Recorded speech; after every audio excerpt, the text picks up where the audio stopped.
to all of you. I don't think I'm going to say anything extra. You know it, because you have been running courts. For some are recently appointed, some are veterans in the legal adjudicatory system. But we can just, all of us can sort of think about things. I've come back with a few thoughts. I'll share my thoughts, you can share your thoughts, and then we can discuss, chalk out a way how, in what manner we can actually try and resolve issues. There have been a lot of research with regard to court management and case management, which is the first session. And one thing is sure, that the role of a judge is no more hearing cases and passing judgments. I think that is one of the aspects, but that is an aspect we can handle more easily. It comes to us very naturally. Because we have been mentally made up that way, we have attuned to that idea, and we wanted to adjudicate. So you are already in that frame.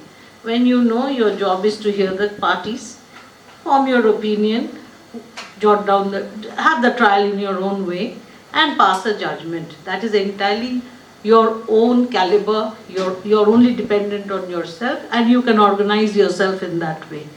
The challenge is court management.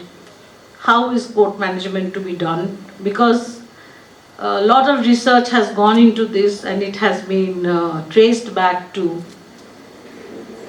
like it says, that the Indian judiciary is in a management crisis. Now that means that how we manage our courts and how we manage the cases which come to us. Those can be segregated into two parts, and court management would be for us to see from the infrastructural facilities to the records, the libraries, the courtrooms, the way the litigants are, the comfort level of the litigants. Nowadays it has become very, we have these witness shelters, witness protection boxes where witnesses can wait, a proper facility for them. Then a very strong interaction between the stakeholders. Stakeholders include of course the judges are going to oversee that, but the staff, the lawyers, the litigants, these are very important stakeholders. Another thing is that switching over to e-governance, like e-filing, has made it much easier now. When those of us who have been there prior to filing of cases in our practice days, it used to be entered in this register manually. You file it today, and then you do not get the number of the case for days together. So you wait for that number. So things have become much more simplified with the e-filing. And then if you switch over to the data system, maintenance of the data, so you know the day-to-day progress of the cases, how day by day it's progressing, the dates, the number of applications which are filed in connection with the case automatically shows with the case number. In this computerized system, the information computer technology, which ICT, which we call it, which is used now, that helps. So briefly, this is what the background of court management would be, and then let us discuss some of the important materials that are there.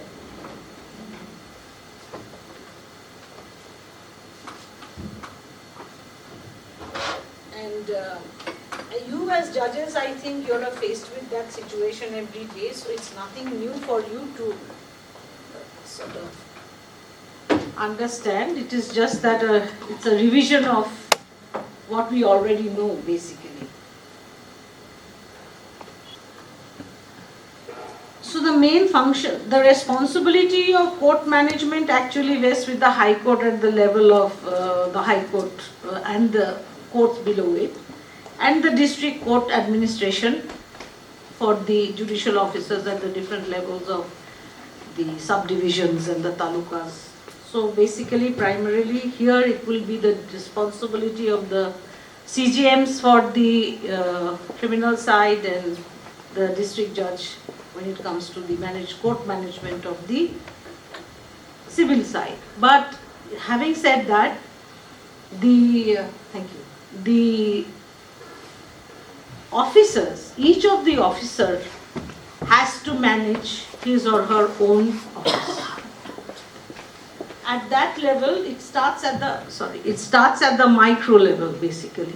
So you have to be the man or the person responsible in managing your own court, which includes your court, your courtroom, your cases, your staff, the litigants, vis-a-vis the relationship between the litigants and the staff and the lawyers who are appearing in your court. It is not like every minute you can't go to the district judge or to the CJM and say this is the problem. It's not that. You have to manage it at your own level. Once you fail, or if you get stuck, or you need advice, of course, your seniors will always be there. And it is always important that this coordination is important. That, each of you should have a team, this team building. That will of course come in the next session, but court management actually would amount to optimum utilization and efficient utilization of the judiciary to ensure that the judiciary functions at its optimal level and with the same efficiency that it is expected to run. It includes management of infrastructure, as I already said, courtrooms, buildings, facilities, management of court staffs, judges, court clerks, all personnel who are responsible for a healthy and robust judicial system.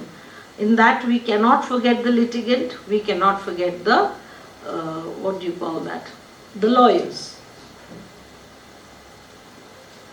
And the measures for which the court management system can improve, that would be computerization of court records, e-filing of cases, online tracking of cases, introduction of modern technologies which have significantly improved the functioning of the Indian legal system. So in this, in Sikkim, at which level can a litigant access? Does it show? Is there a website where they can go and see what is the status of a case? At every level? So that is a great improvement, when many of our states still may not have achieved that. But if that is there, that is a very big step forward for all. So a person who is sitting in Mangan and he has a case here, he can see when is my case likely to come up, what is the stage of my case, what are the applications which have been filed. You know what, when we were practicing, I'll just share some examples with you from my experience, because I'm a pretty obsolete lawyer. I was enrolled in 1993, so which means how many years back? 30 years back. That was Calcutta High Court. I started practicing there. So in the beginning, when you had to move a petition, a writ petition, we had to stand in court with the petition, waiting for the judge to accept it. So if he missed you, he's missed you. Or if you could not get his attention, you've not got his attention. I want to move this. If it is accepted, it is taken, the first hearing is done, then the matter is sent to, whatever order is passed, matter is sent to the department, then the number is given, and then you get a copy. So it was that complicated. Then, thereafter, it was filing in the department. Manual filing, they would give you a number. So it was a little bit of an improvement from that. Then, when towards the end of my, or middle or end of my tenure as a lawyer, you got this computerized filing.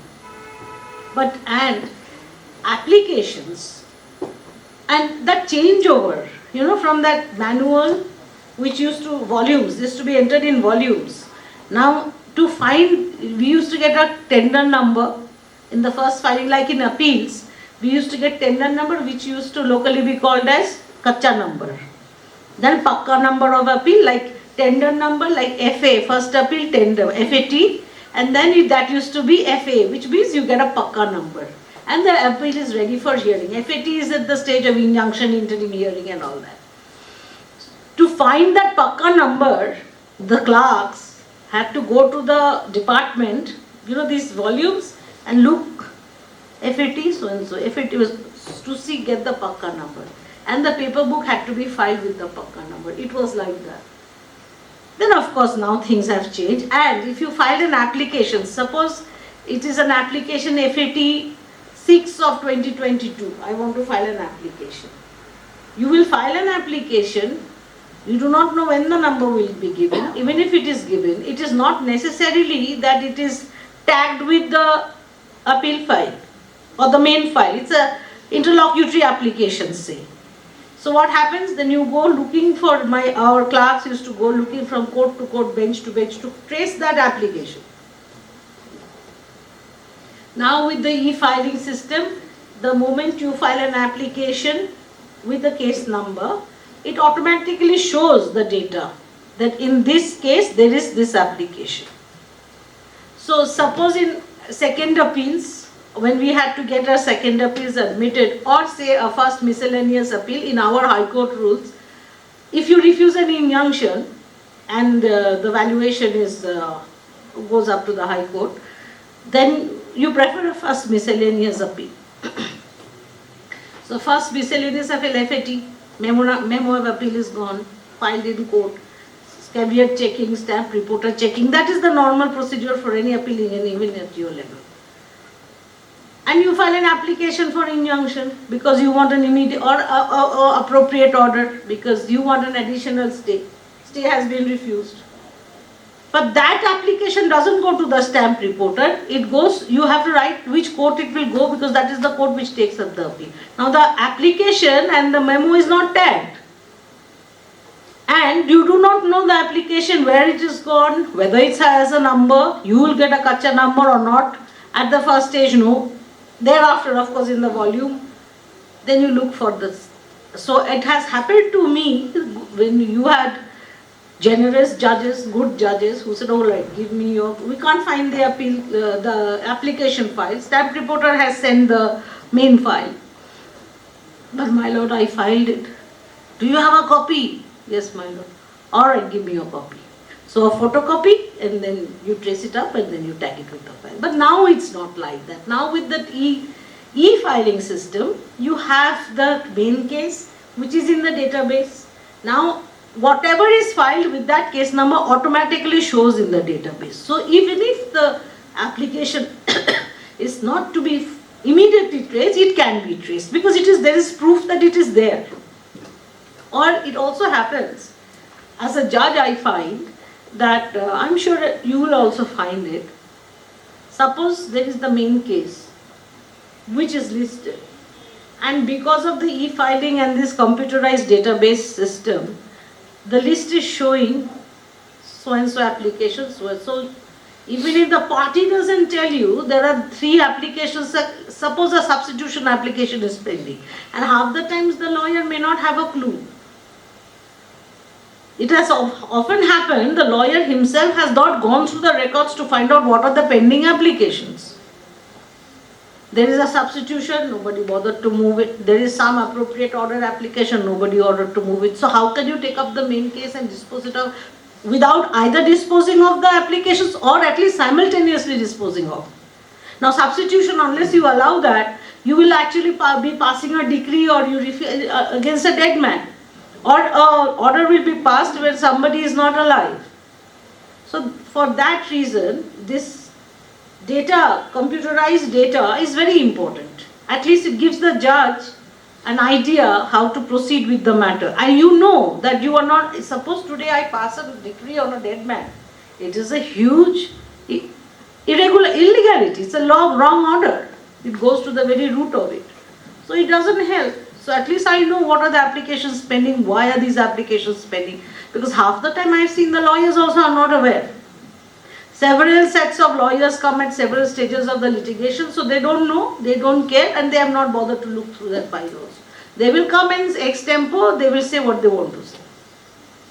Another thing is, apart from very, very, very experienced and very good lawyers, normally we do not get that kind of assistance. That I think at every level, I'm sure you will also feel that.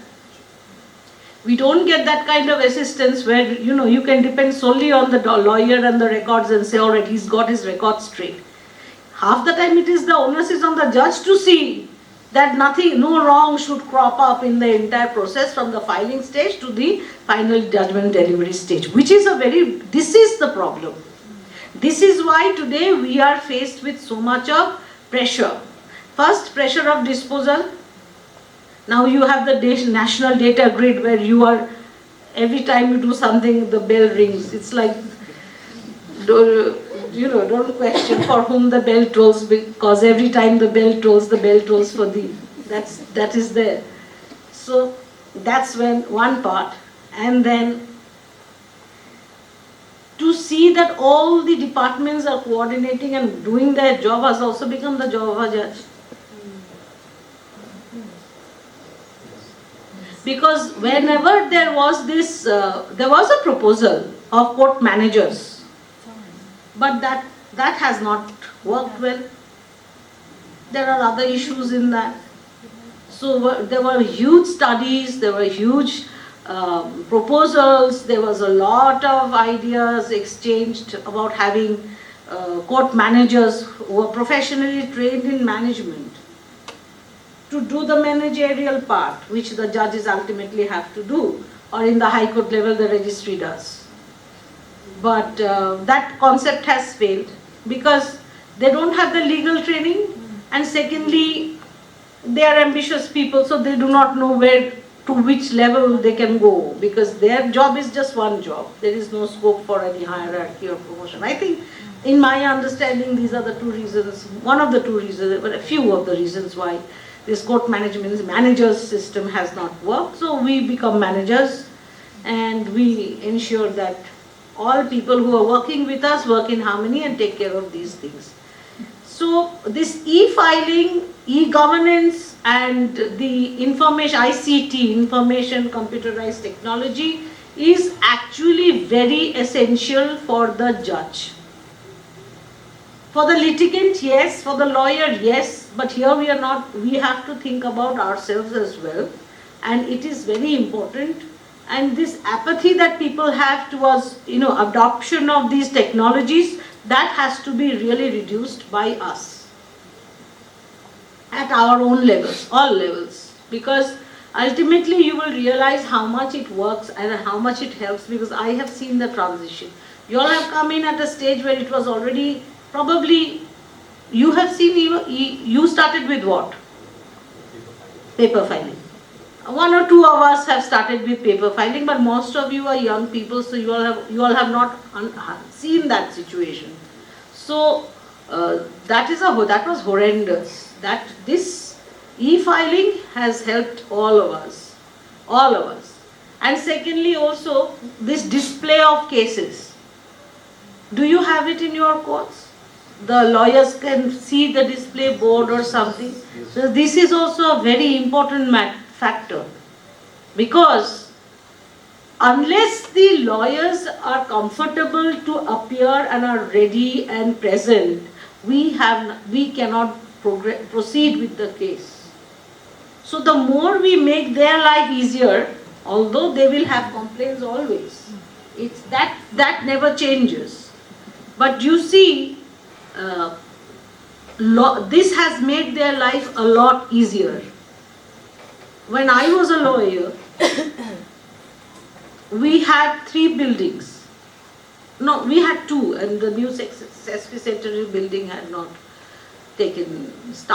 operated.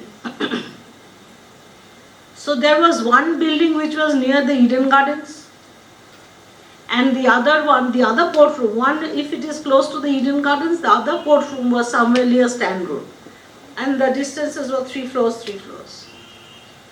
So we didn't know in which court what was happening. So either myself, junior lawyer, you can't afford too many clerks. Clerk and me were running. 26 number, what is happening? 28, what is happening? Hey, did you go to that court? What is happening?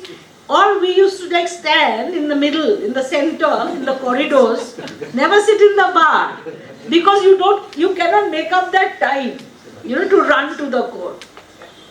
So now life is so much easier. They can sit in court and look at their mobile phone, and now even mobiles are they use the mobiles in courtrooms. We are not even stopping that, because after the hybrid mode, everything is allowed, which is fine, good. If they use it with judiciousness, why not? So they are sitting there and looking at their cases.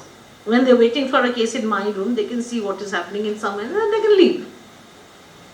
So that is again ensuring that infrastructure, which you are saying is there. Then infrastructure with regard to and as you said, it is all like I said that the case day-to-day development, case dates, what is the stage. If that the litigant can see or the lawyers can see, that is one of the court management which facilitates effective management of courts. So modern technology is one.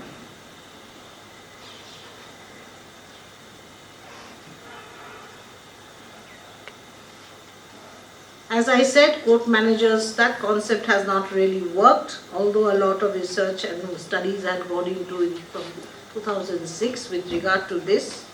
E-courts we have started, which has been implemented. On the basis of this, the National Policy and Action Plan for Implementation of Information and Communication ICT in the Indian Judiciary was brought in sometime in 2005. That is the plan, the National Policy and Action Plan for Implementation of Information and Communication. Now, the National Court Management Systems Policy and Action Plan, which was the Honorable Supreme Court's policy, highlighted the need to focus on court management and case management. That was the first time they realized the focus should be on case management and court management. So, as they suggested, the court management was considered to be important, first to enhance performance, second enhance quality, and the timelines for the court. So performance, performance of the judge. How? If your infrastructure is in place, your information is in your hand, the stakeholders are well informed about what is happening, you can start your work. Nobody will say, my lord, we did not know, your honor, we did not know, sir, we did not know it would come up today. They have no excuse for that. The date and the time which is set in the database is ready, you are ready. Your performance is ready. So you don't have to waste unnecessary hours trying to convince the lawyer, no, this was the date, you have to study, you have to do this, why didn't you come ready? Why didn't you call? I could not inform I could not inform my witness. I could not inform my client. So those excuses they will not have, and your performance, obviously, you get extra time. If 5 minutes of extra judicial time per case amounts to at least 3 hours of an extra time that you give to the whole lifetime of the case. That is how your performance is enhanced. Quality, yes, unnecessary, this tracing, finding papers, looking for papers, going through the files, dirty records, and then you ultimately ending up with sneezing and coughing. So 2 more days of no work, that goes.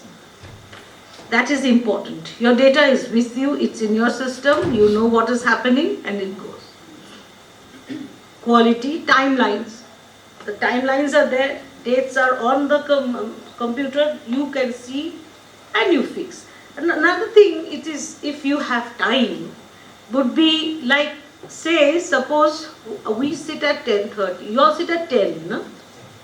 10. So if you can go to court an hour early, 9 or 9:15, Just go through the cases that you have on the docket, that is all in the system in your computer, and see the dates, what are the timelines, what is this fixed for. So you mentally, you know, and make a small note. Not about it's not about preparing yourself with the matter, it is more about preparing your procedure. So you see that today is evidence, alright, so I'll do this, so many evidences, so many witnesses. So you know, everything is in front of you, you call for the file, how many list of witnesses are there, whatever they've given, and you proceed accordingly. So that is how the timeline helps you. And the other thing is case flow management, which means this tool, it is a data-centric analysis, case flow management. From the filing to the disposal, just manage on the computer. What are the steps which have already been taken, what is going to be taken, a little indication in that which your staff can only do. You don't have to do, but he does it and it's ready on your system. You manage the flow of the case. Don't wait for them, but don't do it on your own. You ask them to do it and you say in the end of the day, show me the whatever cases has happened, how you have entered it. So this case flow, whatever case it is, however small it may be, a complaint case or a trial or a hearing of a civil suit or an injunction application, whatever. Of course, suit and injunction will go parallel, but this case flow management is very important. It has to be data centric. So and so date filing, so and just for summons, so and so, and an extra day for summons once, then service return. So whatever, you just do that. If these things are in place, it actually gives the judges more time to concentrate on the case. It is a one-time measure. When you sit with your staff and or your junior officers in the district that you are in, and you sort out, this is how we are going to, it's all in your mind, you just planning. And if you just ask your staff to execute this plan, once it becomes a part of the system, like e-filing has become a part of the system, now it is effortless. So similarly, looking at the display of the cases, display boards, all that, now it is a part of the system. Initial teething problem was there, but now it is not there anymore. So why not we start this court management system by the computerization, like information computerized technology, ICT, the case flow management, and a one-time measure with regard to certain infrastructural systems, which is of course your having enough computers and that kind of technology to do most of the data-centric work, analysis of the data and all that. For litigants' comfort, for the comfort of the bar, and a meeting with the bar. The Sikkimese people are more or less peace-loving, so I don't think you face that issue, but many courts, district courts and subdivisional courts in West Bengal, a lot of boycott happens. So it is necessary. Each officer, you are the master of your court. It is not that it is only your district judge or the CJM who will be the boss. It's not that. Please get that out of your system. You will go to them for the last help. They will dictate to you or tell you what to do. But your court is your court. It's your baby, you will look after it. That is the approach. So now, it is also important that you get an interactive session, maybe one day, have a meeting with the bar at your level, give them some tea and biscuits, and take inputs from them. That what do you think Are you happy? How would you want it? Any suggestions that you have? You will dominate the show. But you will be courteous enough to accept, be open to ideas. See, now we are actually in public service. It is no more, maybe, of course, delivering orders and decisions is a job which goes to the divine right theory, if you go back to jurisprudence. But as of now, we are all giving service to the people. We are in public service. So the voice of the public we will hear. How can we hear the voice of the public? Through their legal representatives who are the lawyers. So maybe you should, I would like to do that. I do that, even in open court. We don't have chances to interact like that, but I do that. That, all right, suppose we have this huge load of mention, to mention matters. My lord, this is urgent, So you have at least 50 lawyers every morning asking for an enlistment because it's very, very urgent. Not that all are urgent, but then that's the trend. Now that's the trend of lawyers which they have a right to come to you and ask for their matter to be enlisted, because actually, if you be honest, we are not being able to dispose of the case in a way that it is supposed to be, in the timeline. It is not possible because the biggest problem is dearth of judges and lack of infrastructure. Now infrastructural facilities have improved, but still in many courts, Sikkim is, I think, a lot better, but there are places where infrastructure for the judicial officers is not really good. They have a hard time. Of course, now people are understanding that the judicial officers need a proper office. With all these new legislations in place, if you see, a lot more work has come, right? The POCSO, the offences against women, the judge has to do a lot of work. And a lot of the time frame, the timelines, as per the laws, the decisions of the Hon'ble Apex Court, a lot of pressure is on the judge to do a lot of things within a particular span of time. So infrastructure has to be in place, which of course you have to report to your district judge, district and sessions judge, whenever you feel the need, and he will do whatever has to be done. With the job of the district judge, I will come back later on. This has to be there, the infrastructure. Talk to the bar, find out if they want anything, sit amongst yourselves, discuss the issues, all in the same state, no issues. You can informally meet, discuss what problem, and then go to your district judge for a final, to put the whole thing in a final perspective. So that is with regard to court management. Court management, as I said, it is a combination of everything, from the judge to the litigant, to the lawyers, to the staff, and of course,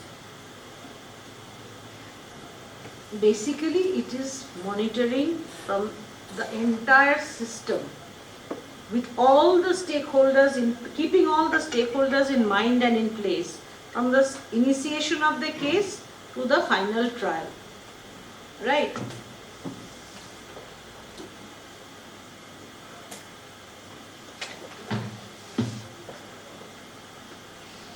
In court management, another important part is inspection, which also is a part of the administration.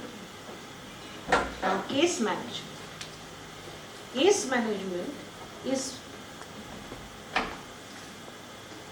not really a divergent kind of a issue, but it is a part of your court management as a whole.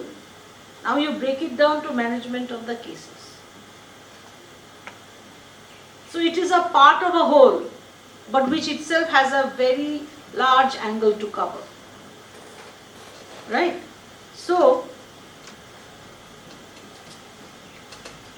now the biggest challenge, like Nani Palkiwala said, that in his book, administration of justice in India, that the biggest challenge to the Indian judiciary is the delay.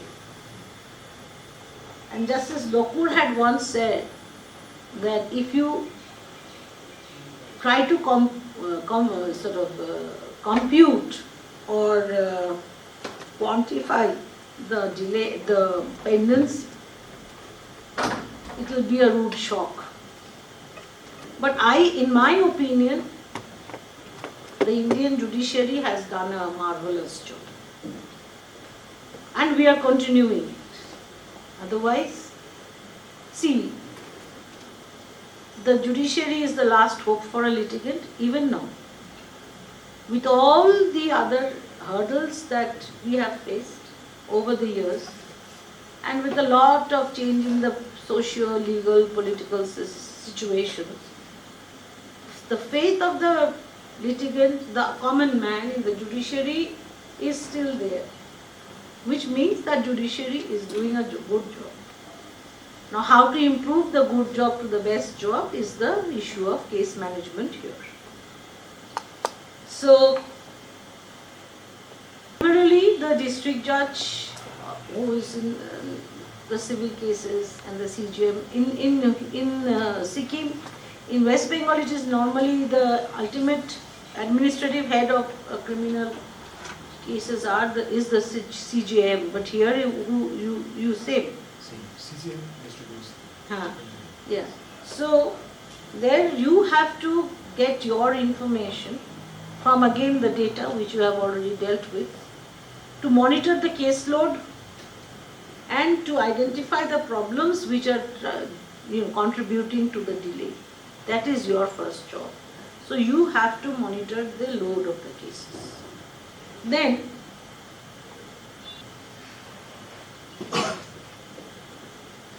again, that case flow management system is an important part. That you have to see at all levels. So from the filing of the case to the final disposal of the case, that is entirely your duty, your lookout. So the data must be comprehensive, the procedural framework should be in place, and the litigation culture, which is the culture of adjournments, that has to be discouraged. So for case flow management, if you consider civil cases, one way to impose checks and balances on an adversarial system is ensuring that there is a case flow management in place to balance the opportunities given to litigants and lawyers without allowing too many liberties to them. It may be hard, but we have to start. Well, you can do one thing, they come a very busy lawyer, not today. You're busy elsewhere, all right, I'm passing it over, ask him to come at 2. Or he is unwell, all right, tomorrow at so and so, if he is not available, then find someone else. He'll come. Nobody wants to lose a brief. Unless it is something really serious, and those are very rare. It is usually that they just don't want to do it that day. Either the client has not paid him that day for that day, or he was busy doing something else, so he didn't feel like coming to you. So and women, please don't get emotional. We tend to do that because the first thing which you feel is that just because I am a woman, they're taking me for granted. And they do. At my level also I feel that. So it is not that you are feeling which is something wrong or which does not exist. That's the truth. That's the reality. But you have to cope. We ourselves have to understand that we are officers and not, that we have to feel gender neutral to expect that reaction from your the lawyer, right? So don't get emotional. Even if you do, try to control it. I mean, it's not wrong but it's not helpful. So I have learnt it. I am older than you, much older, so I can speak from the place of experience here. Absolutely a personal experience, and these are personal issues which we have to be very careful about how we conduct ourselves. They do take a little bit of liberty. They do think you are a softer. The guy judge will be harsher than you. That is what they feel. That's their perspective. So they will not try that with him, what they'll try with you. And that is a given case. There is nothing wrong. I mean, it is not an imaginative thing which I am saying. I am saying this entirely from my own experience. But handle it the way, and you yourself first feel, I am the officer here, this is my chair, this is my court, and I say what I do. Be compassionate, but don't get excited. Don't feel bad. How many times have you all cried in your lifetime? At the workplace? Afterwards? Gone to the district judge and cried? How many times? After once, like this September, I'll be completing 9 years as a judge. I cried once after doing a 160 posting. That is a different issue. Once. That is a different issue. That you are emotional, that you care. That is to do with the victim. That is a victim issue. Don't cry because you feel you are the victim. That is what I am coming from. At the agony of a litigant, if you cry, there is nothing wrong. We are human beings. Don't be ashamed of feeling bad either. But then that should not tarnish your trial. There again you have to be a part of the record. Then what you feel or what you think or what can be or what is your knowledge, those things keep it aside. After all, we are a court of record. But don't feel the victim. We have to stop the victim mentality. Not that we are not victimized. I am not at all saying that. Unless we help ourselves, nobody is victim. So that is one thing. So be firm, adjournments.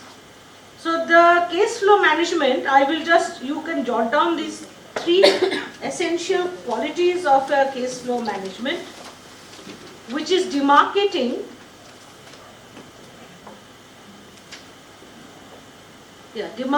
procedural tasks,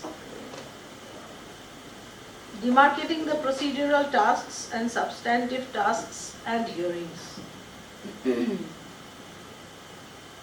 B, building case timetables based on the nature and complexity of the case.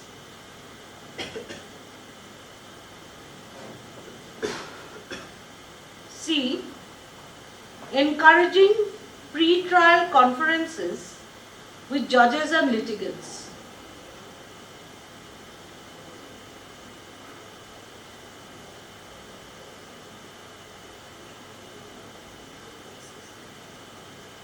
Most of the, no, that's all. Now I'm just, see, if we could leave the judges with extra time, without them having to deal with the procedural aspects, quality, quantity, both would increase. Performance, all 3. So shift that burden to the staff. You monitor it. Occasionally just ask him, you tell him this is how I want the case flow to be done. Twice, thrice, he will not do. 4th time he may not listen. 5th time you will call him and give him a blasting. 6th time you just keep calling for the data. By the 7th time or the 8th time, he will know this man brings business. So it will take some time, but that after that 8th time, you are your own boss. Then that part is gone. The case flow management system is in place. Now you have enough time to adjudicate.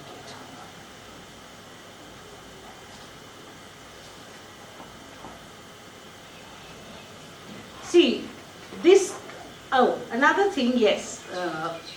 For case management to be easier or simpler, to simplify, the legislature has also done some part, has played a role. See, there are tribunals now to decide many matters. The case law management, the ADR system is in place now. Then you have a lot of amendments in the CPC and the CRPC which can expedite a case. But unfortunately, we do not always stick to that. Suppose now, in filing of a written statement, CPC has provided a time frame and the maximum you can go up to 120 days in a normal, not in a commercial suit, a normal suit. But people don't do it. And we are allowing. I can understand that at the level of your level, you realize that what's the point in striking off the defense when the High Court will allow it. True, it will allow. But it's not your job to think what High Court will do. You will not accept the written statement if it is inordinately late, or if it is slightly late, you give a cost and you accept. But don't be afraid of not accepting only because High Court will at 227 adjudicate and say, alright, give it, allow. That is not your job. But if you don't do that, they will not take that. Because see, this amendment was brought in to fix a time limit for a suit. Years together, WS is not being filed and the plaintiff suffers. So to arrest that situation, again, that amendment was brought in. But with the Salem Bar Association case, again that got diluted because of discretionary, directory and not mandatory. So, and Nanku versus those judgments. It doesn't matter. But the law is in place. These are interpretations. So if you find it discretionary, you give a discretion and give him one chance. Second chance, cost, not. Let the High Court decide and ask you to do it, then you do.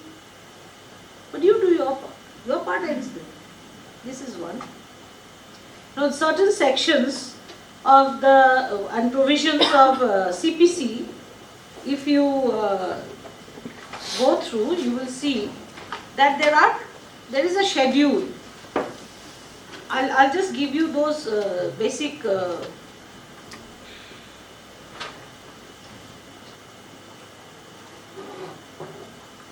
the managing an adjournment is a very vital issue in a case management. This is, and the attitude, change of attitude that people have, that the litigant also has a difficulty in their attitude. Oh, yes. Two or three things more.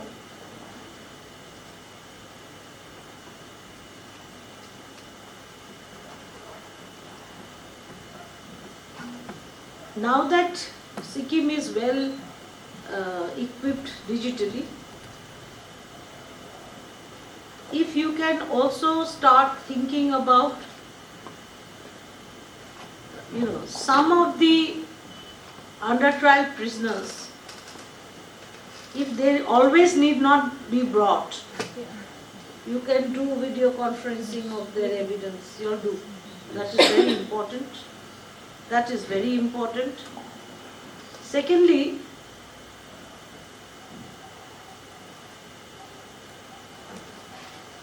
procedures, the procedure for commitment or bail, conditional bails, those can also be simplified by a video conference because they don't need to be actually brought, right? And ADR, encourage it. You have the mediation section, of course, in the CPC, but there are every other stage where you can yourself,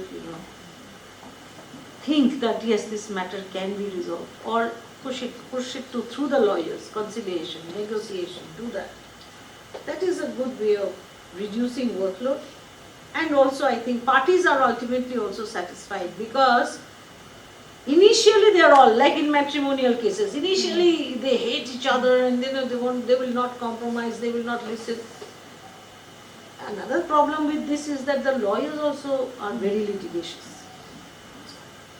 If the judges feel the client also might be a little positive towards a resolution in some way or the other, break up a marriage or, unite or, try a conciliation, lawyers are very anti. So that is something, and in the districts normally you have poor rural clients who are not well versed. So whatever the lawyer says, they sort of accept or trust. They trust. That trust the court has to earn, in my opinion. In small places, normally clients go to court to watch. If they have a case, they like to go and watch. So if your attitude is such that he feels that yes, what you are saying is true, you can make some statements or tell the lawyers certain things which that man understands that this person is actually sensitive to the issue, more than deciding it on a big legal theory. Initial stages, this cannot be at the final stage, because then of course it's all law and record and your evidence. I think it helps. It helps.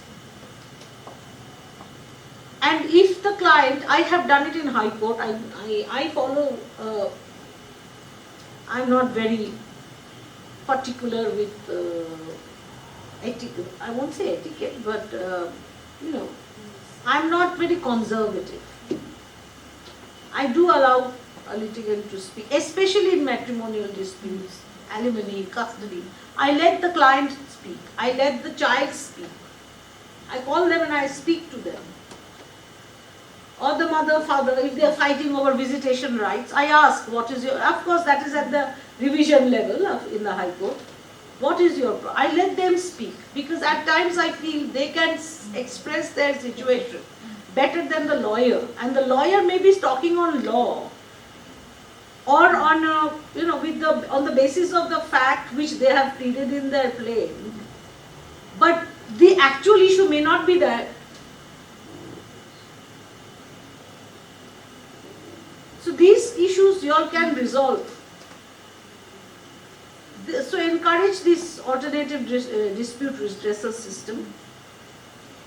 Now if you look at certain provisions of the CPC, where the time schedule is mentioned after the amendments have come in 1999 and 2002, with regard to issue of service and service of summons. Section 27 says 30 days. Now enlargement of time under section 148, 30 days in total. Furnishing copies of plaint for service on the defendant and process fee for the same, Order 7 Rule 9, 7 days from the date on which summons are ordered to be issued. Written statement, Order 5 Rule 1, Order 8 Rule 1, 30 days from the date of receipt of service of summons, which can be extended maximum 90 days, which is interpretation is 30 plus 90, 120. Filing of subsequent pleadings, maximum 30 days, Order 8 Rule 9. Application for fresh summons, Order 9 Rule 5 1, 7 days from the date of return of the previous summons. For passing orders on application seeking leave to deliver interrogatories, Order 11 Rule 2, 7 days again. For admitting documents, Order 12 Rule 2, 7 days. So these are being scheduled with the amendments just to shorten the time of this procedural aspect. Because you see, you will adjudicate by hearing the matter for 4 days. Arguments 2 days, evidence 2 or 3 days. That is the main case hearing. But what happens is, this whole procedure of summons and SR, this goes on forever. Alright.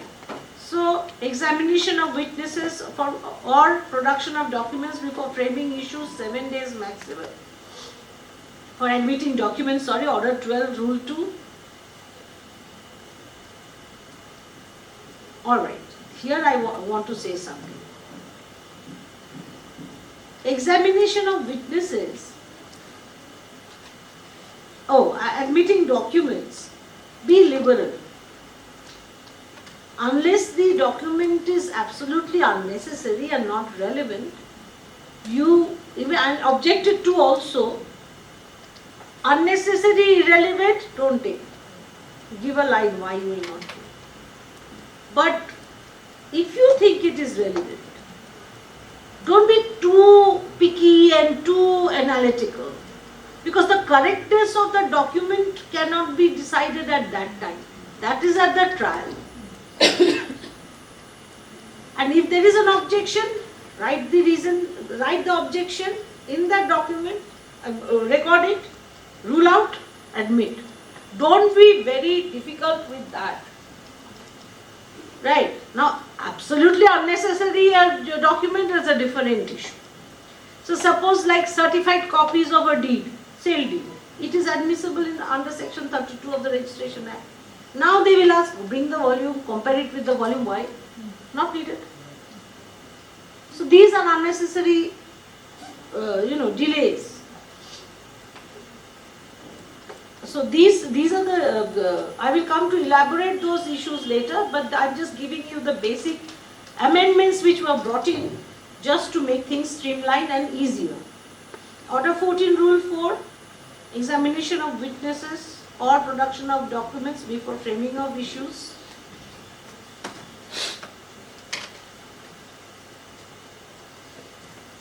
Adjournments, Order 17, Rule 1, maximum of 3. Submission of report by commissioner. This is something. In a partition suit, I know of a suit where the commissioner did not file the final report for 30 years. It is my driver's mother's property.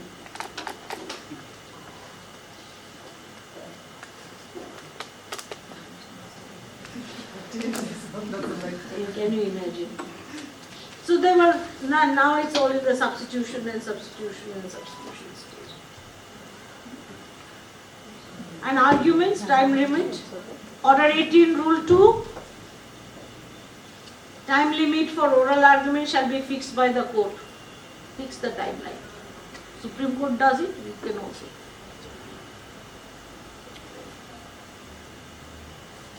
And the judgment, 30 days from day on which the hearing is concluded and 60 days in exceptional cases, 60 days we should be able to do. Decree preparation. In my life, maximum appeals I have filed is without the decree. With a note saying decree has not yet been drawn up. And this is not the judge's default, it is the department. They'll ask for money, they'll wait till the money is paid, then the decree will be drawn up. The law says 15 days. So, after you pass the judgment, ensure, ask the file, the register, ask for the register, show the decree. This has to be done. This you can only monitor. They will resist you, they will stop it, they will try many ways of bothering you. But after a stage, they will come when they decide that no, the judge means business, it will come into their system. So, these are the amendments in the CPC which have been brought in. Now if you see section 26, subsection was added which compulsorily made every fact referred to in the plaint to be proved by an affidavit.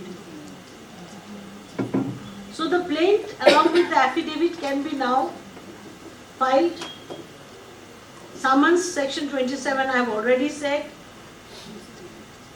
Costs, settlement of dispute, section 89, mediation. Section 100 to be followed, where there are certain appeals which do not have any appeal provisions, certain matters. Order 5, Rule 1. Suit instituted, summons are issued to the defendant to appear and answer the claim and file the written statement within 30 days. So the date of service of summons that you should adhere to.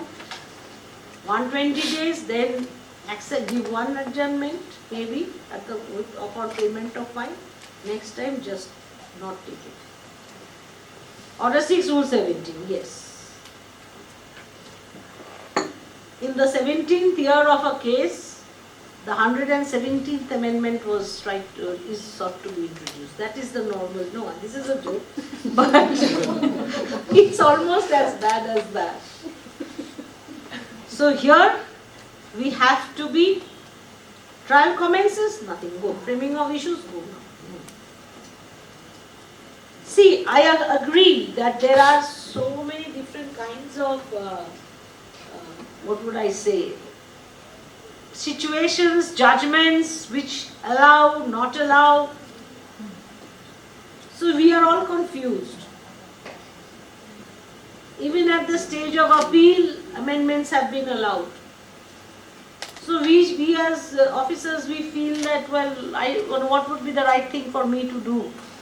The right thing for you to do would be to follow the law and the fact in record and decide whether that amendment is required or not at that stage after the trial has commenced. Similarly, we already know that self-destructive pleadings cannot be allowed to be amended. Secondly, we cannot allow those amendments, nature and character, of course, that everybody knows, like self-destructive or an admission is taken away. Those, you be careful at the stage. If you find at that stage it is not required, it is just a dilatory tactic, out. Don't do it. Order 7, Rule 11, yes. Order 7, Rule 11,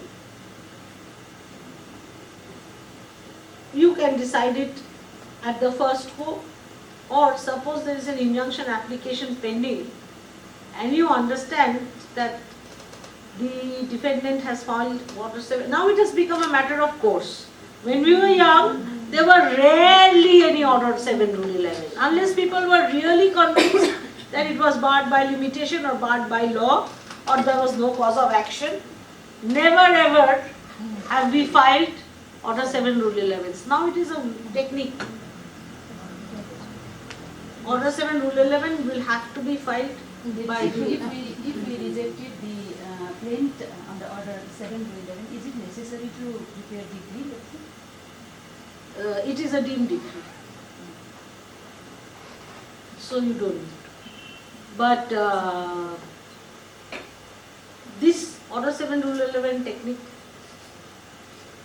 some matters, now if though, suppose there is a decision with regard to correction of record of rights and that is the first player in the play. Obviously that is covered by the, I do not know, what is the, you have a Land Reforms Act here? Land laws, any other law? For the land records, No, suppose there is a, in the record of rights, or what, Khatiyan or whatever you call it, you want that to be corrected. Is there a law in place or it is done in a civil suit?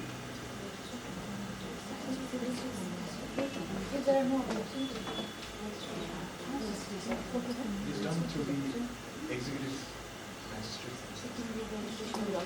So there is another law.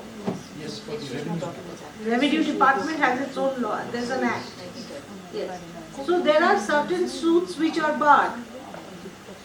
Suits which regard to certain declarations with regard to land laws, with regard to your record of rights, or with regard to a lot of land. We have a specific land law in place where suits have been made are barred. SURFACE Act. Suits are barred. So those, if you see at the face of it, you hear the Order 7 Rule 11 and finish it off. But suppose a mixed question, don't postpone the injunction hearing, because Order 7 Rule 11 has to be decided first and then that goes into a prolonged litigation. No. Because Order 7 Rule 11 can be decided at any time, even just before the final disposal of the suit. So don't keep the injunction fair. That is the big problem that is happening. Injunction applications are lying and lying and lying, and every day ad interim extended, ad interim extended, ad interim extended. Supreme Court says it should be done within 30 days. I am not saying that may not be always possible, but it should be done as expeditiously as possible, because someone will delay. Finish off the injunction application. Then order 7, but certain things which are barred on the face of record, then order 7, rule 11, you can finish it off in a day. Even if they challenge, it's not going to matter much.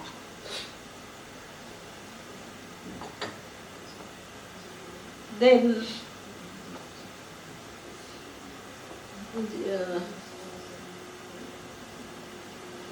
order 9, rule 4.1 of the CPC says, that is very important.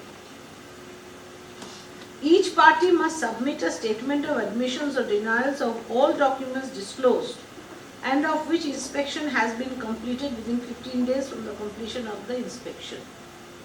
So, if that is the case, documents you are disclosing and then again you are tendering, so that then it is easy to, that tender of documents and marking of documents becomes simplified. Then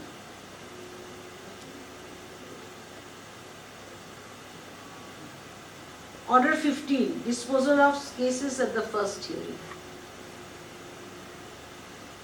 Suppose today you read the pleadings and you ask the parties which are part of the issues or the pleadings are admitted. If they say there can be some admissions, some non-admissions, which they have agreed on, decide those at the first instance. And those which are still remaining, which are contentious, which are not decided, you will write the issues yourself. There is a tendency to ask for suggested issues, that is a big problem. Once the judge writes the issue himself or herself, the judge knows what are the pleadings and accordingly issues are framed, so trial becomes much simpler and easier. Even the evidence, you then you know that when they're tendering documents or what is relevant and what is not relevant becomes very easy then.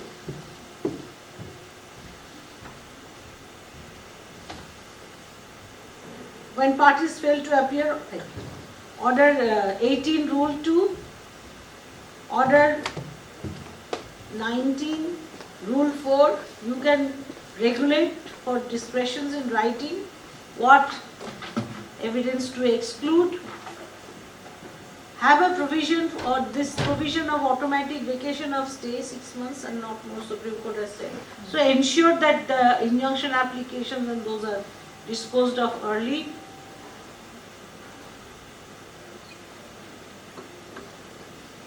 And in order 19, rule 6, you can format your guidelines of the affidavit of evidence.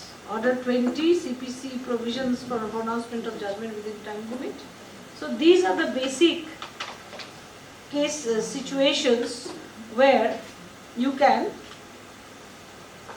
provisions of the amendments which you can take use of at this stage. Oh, another thing, order 10, please take note of that and exercise that power you have under order 10, where the parties are asked to admit whatever is admitted.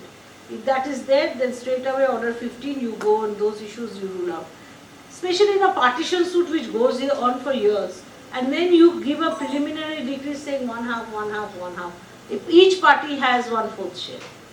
For that it has gone on for 5 years. Why? Not needed. If everybody has a share, but they are only opposed to the demarcation, that is why a partition suit is filed, nobody is challenging a share. In those, of course, where there is a challenge, it's a different thing. So this order 10 in a partition suit, in a matrimonial suit, in many suits it can be used. When parties accept what are the admitted ones.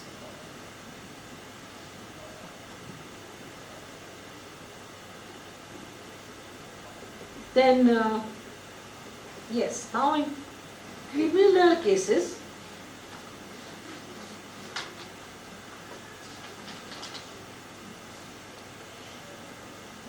timeline for under the POCSO Act, the timeline frames under all offences against women, that has to be adhered to. Then in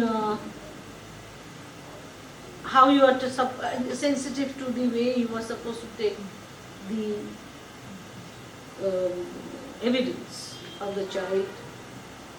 So the evidence of a child shall be recorded within a period of 30 days of a special by the special court taking cognizance of the offence, and reasons of delay must be recorded. The special judge must complete the trial so far as practicable within a period of 1 year in POCSO. And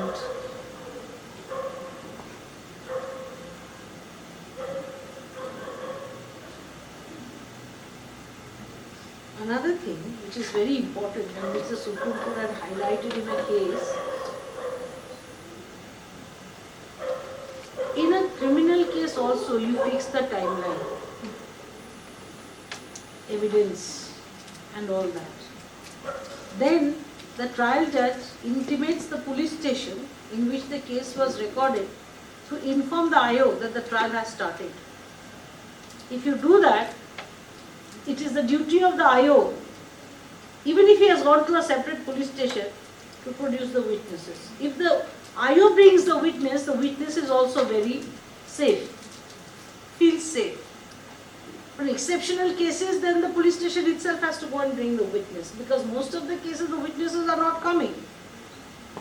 They'll give you a list of 600 witnesses and then you'll not find any. This is the whole problem in a criminal case. So the IO brings the witnesses, IO is present during the entire trial, and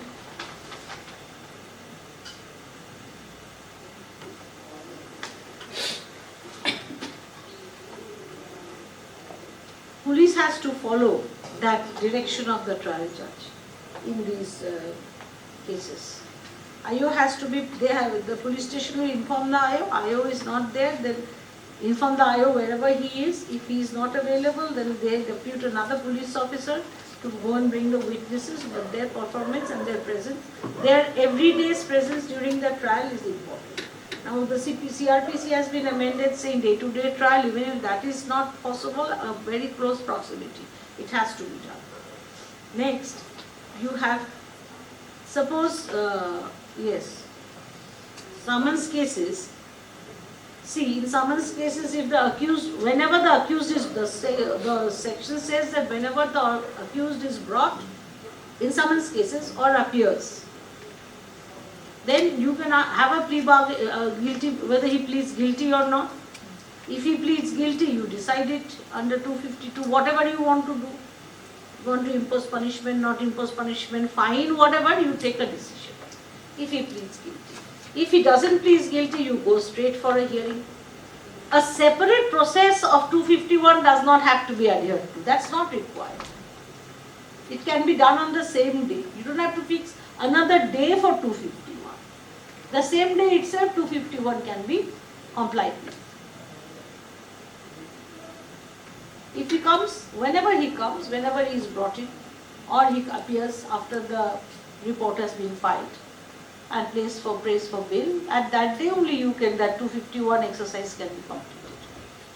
You don't have to fix other dates. And then sessions trial, there has to be a roadmap, as I said. You keep a day to day. You fix the timeline. All the dates. Dates of the evidence, and I have already spoken to you. Oh, another thing, in all cases, cross starts chief when chief ends. Please do not allow anyone to say, let all the chiefs of 120 witnesses be over and then I will do my cross. That avoid. Civil cases, criminal cases, irrespective. Cross starts immediately. I finish my chief, you cross me. This is a technique. of the defense. Don't allow that. And oh yes, another discharge petition, that will be another 6 days of hearing. No need. Once the matter comes before you, you see the records and you decide whether you want to frame charge or not. It's your job. It's your power, it's your job, and you will do it. Incidentally, if discharge petition comes, you hear it out at the same time, simultaneously with the charge framing issue. And you also have the power to discharge. It's not that someone has to file an application saying, please discharge me. You see the records, you discharge him, you see the records, and you say, no, these are the charges. On whether there is a discharge petition in front of you or not, dispose of everything. That entire process should be finished.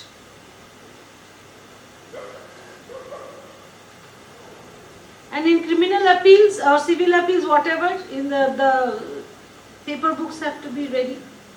And LCR has to come. That delay. When in the High Court we ask for LCRs, it takes years at all ends. So I think the court which passed the order from which the appeal has been preferred must ensure that the LCR goes. This is some kind of an intervention needed. That is very essential.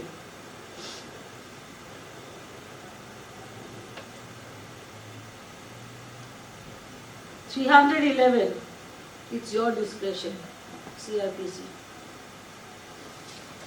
It is not a routine, everybody files an application. No. It's an exceptional power given to the judge. Oh, another thing. Section 293 and 294, those scientifically documents which are scientifically prepared, like the forensic report or a report, the handwriting comparison, not an expert opinion, and that is section 45, but which is done in a scientific method, CIFSL and all that. Those are admissible in evidence. Unless the genuineness is in dispute, saying that is a sham, this is not the CIFSL stamp, so it is entirely wrong. If it is a genuine report from the CIFSL, you don't have to really wait for a formal admission of that. That can be easily taken care of. So these are the basic areas where we can cut short of time. The CPC, I read out those amended provisions which can be adhered to. And of course, the Commission, Order 10, Order 6, Rule 17, those parts. Order 7, Rule 11 is a matter of course now. Half the times they make no sense. Everybody files it in a routine manner. So those parts you have to be taking care of. And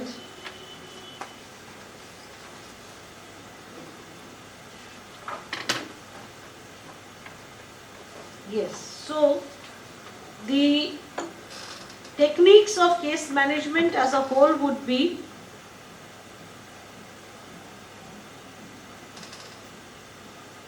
basically whatever I have told you by mentioning the different laws can be summed up into two broad categories, which is early court intervention.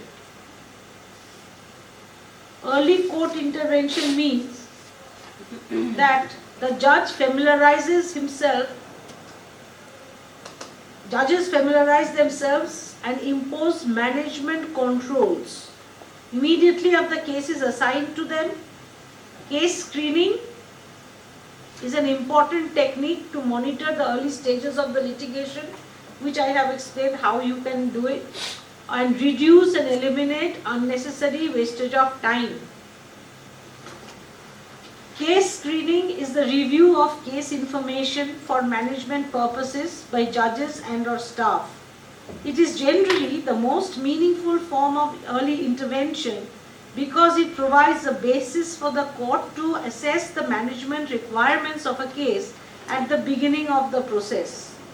Issues to be addressed during case screening include, but are not limited to, status of service, case priority, including public policy issues, impending death. Those are important issues. You will not have a habeas corpus or a death reference, but you have something equally important at your level. So prioritize the case according to the importance that it has to the social implications, apart from internal, interpersonal lists, the list which has a social implication also, or a severity of the offence, or a partition suit or a title suit, which is of very huge importance to the social society, you should actually prioritize those. Like she said, that 164 statement, when I recorded that, I cried. Which means that case must be having a very strong impact on the society as well.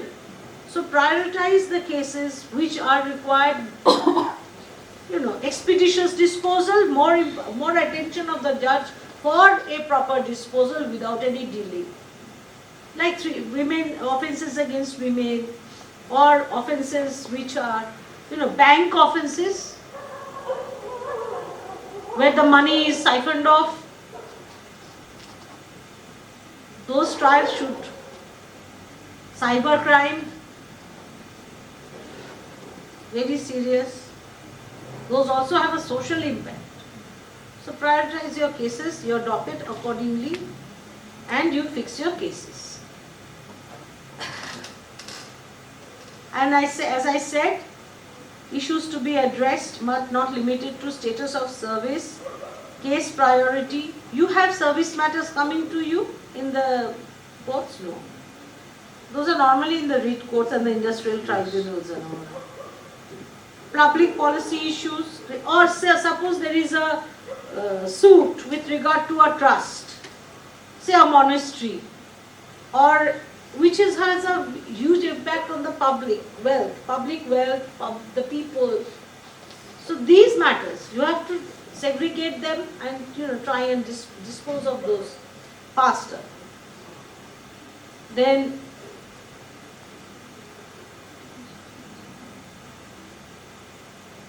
court staff, monitoring of these aspects by court staff, as I have said, is very important.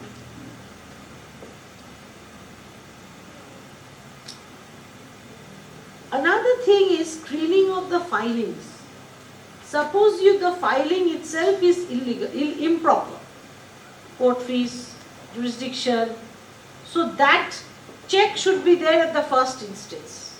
You must have a system in place for that. So another 4 days will not pass in trying to rectify that defect. Identify it at the moment that it is filed incorrectly in a court, or without adequate stamp, or with deficit stamp, or whatever, and finish it off immediately. Like, as soon as the case is filed, the caveat checking, the stamp, all those aspects have to be done. Then,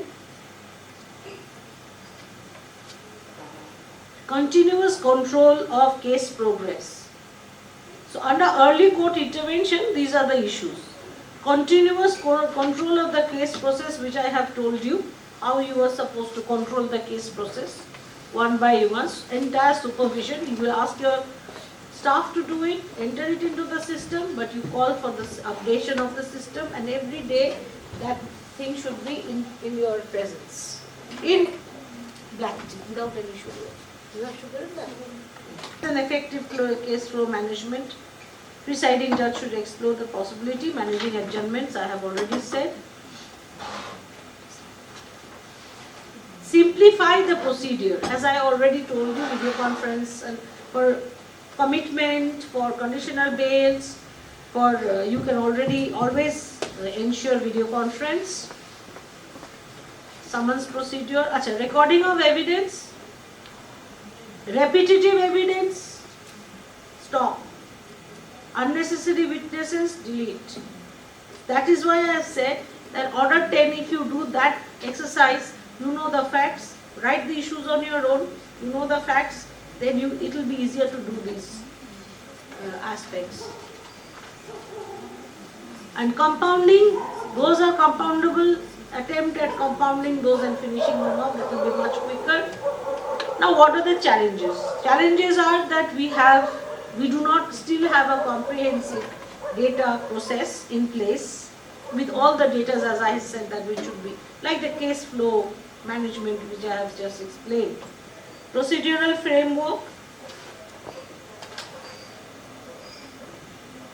Yes, with all the amendments in the CPC, we cannot actually always effectively use those. One is, of course, glaring example of the written statement.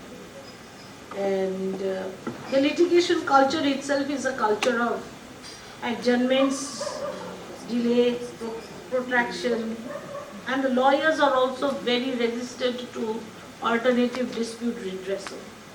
That is where we have a role to play. When we can, in a very discreet, in a very silent, in a very subtle way, can send a message to the client that a dispute, such a dispute can easily be worked out in a conciliatory or a through negotiation. Now comes the most important point, how we are supposed to behave. Punctuality. How we conduct ourselves in a official and personal capacity.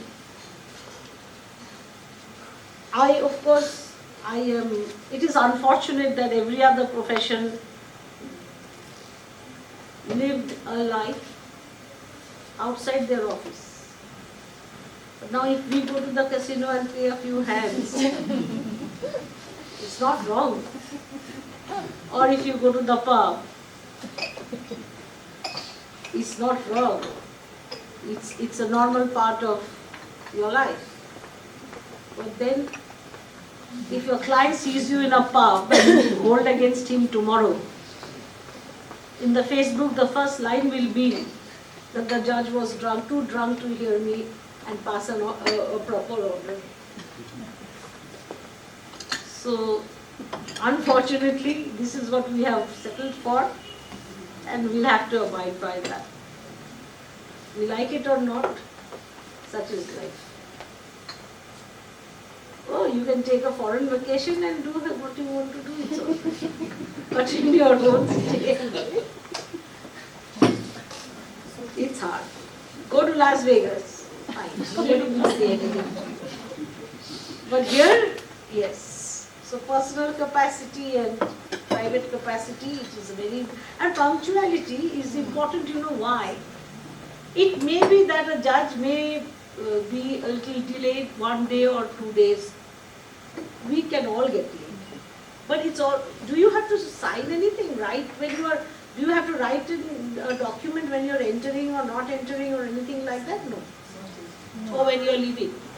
But then you take your staff into confidence, say tomorrow or today I will be 5 minutes late because of this reason. So that they don't get the feeling, oh, my boss is late, so I can also take the liberty. It's not that the judges come late every day. That breed is no more there. That used to be there in the olden days. But everything has changed a lot. Nowadays everybody is on time at work. But if you do get delayed by a day or two, a minute or two, or maybe 10 minutes on a particular day, you inform. So that, how you behave your subordinates. That you have to be very careful. Next, judgments. Of course, judgment writing, don't delay unnecessarily. First, 2 things. One is that it is fresh in your mind, finish it off. It's a difficult task. It's not an easy task, but finish it off. Let it go, finish. And secondly, in the appeal, normally a belated judgment gives rise to a question. Maybe he was not in a position to remember everything and consider everything that they urged. Delay in delivery of a judgment is an important point taken in an appeal during the admission of an appeal. So don't let that happen.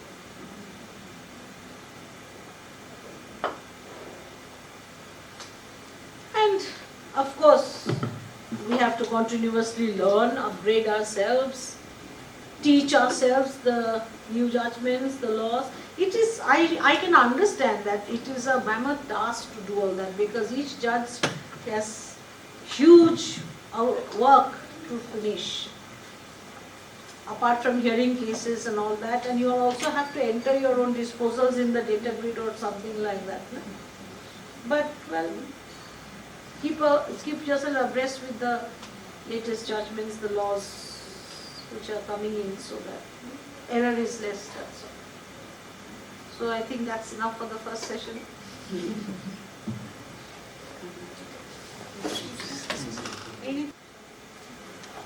Yes, so the next session is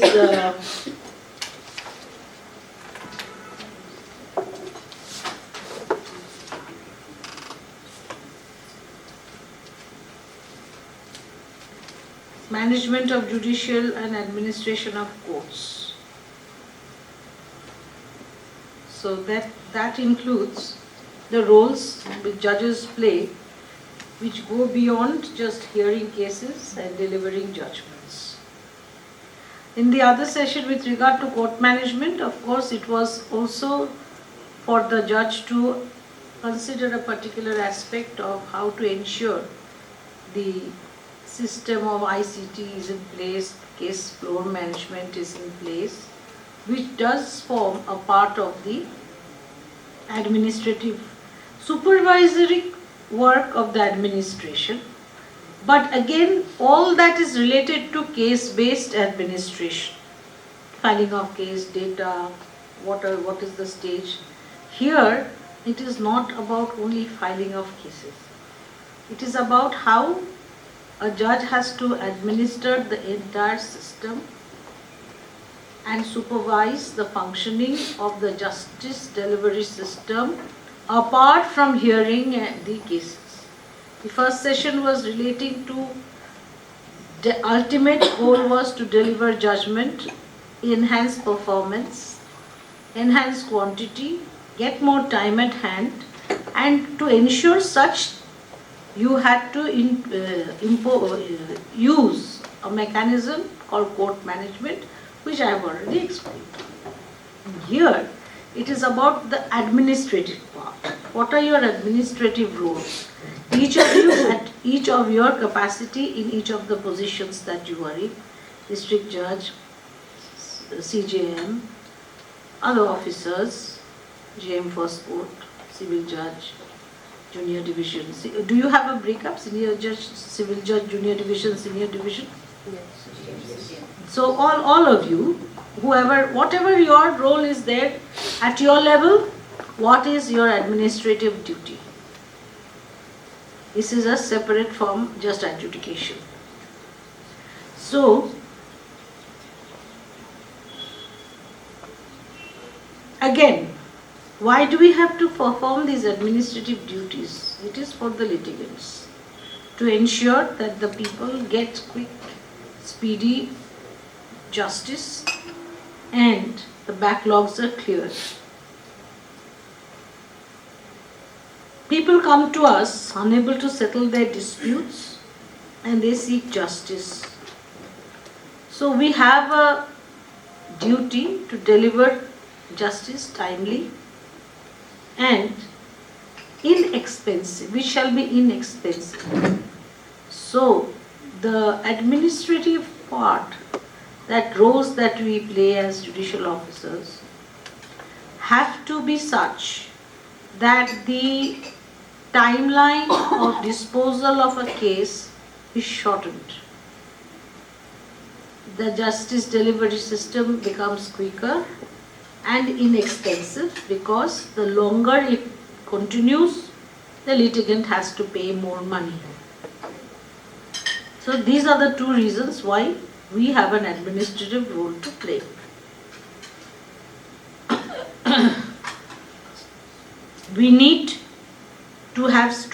Judges need to have strong supervisory and administrative skills that can help streamline court proceedings, reduce delays, and ensure efficient case management. Judges discharge a solemn duty which is divine in nature, apart from maintaining high standards of morals, principles, and conduct, the two key qualities a judge should have is the ability to combine optimum use of manpower, that is managing the people who are working with you, under you, who are in the system. And this includes the supervisory power and skill of a judge at every level, includes qualities of leadership, communication, delegation, coaching, and conflict resolution. The second part is the ability to plan, prepare the budget, manage the time, ability to take a quick decision and solve a problem. So leadership, communication, delegation, coaching, conflict resolution, ability to plan, prepare the budget, manage the time, decision making, and problem solving. So broadly, these are the issues. Now, what is the quality of leadership? It's not sufficient if only you expect, oh, district judge is our leader, he'll decide. Now, CJM is my leader, he'll decide.